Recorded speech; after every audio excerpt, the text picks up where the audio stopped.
আসসালামু আলাইকুম স্যার, কেমন আছেন? ওয়ালাইকুম সালাম। ভালো। তোর কি অবস্থা?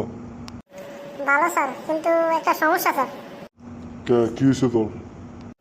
না স্যার, সমস্যাটা হলো স্যার, কি কইতাম স্যার, কেমনে কইতাম কি হয়েছে ক শুনি।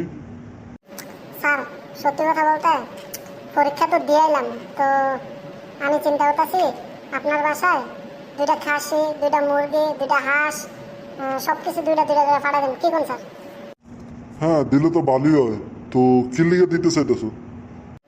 না স্যার, আমি দিয়ে আসবো, সমস্যা নাই স্যার, কিন্তু কেমনে কইতাম স্যার?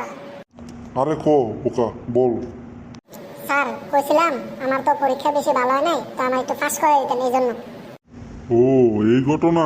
এর লিগে তো কই তুই আমার এত তেল দিতেছ কে? স্যার প্লিজ স্যার, দয়া করে আমার পাস করে দেন। দরকার লাগবে স্যার, আমি আপনার লেগা সৌদি আরব থেকে সান্ডা ধরে লই আমু স্যার, প্লিজ স্যার। এই নে তোর ঠান্ডা।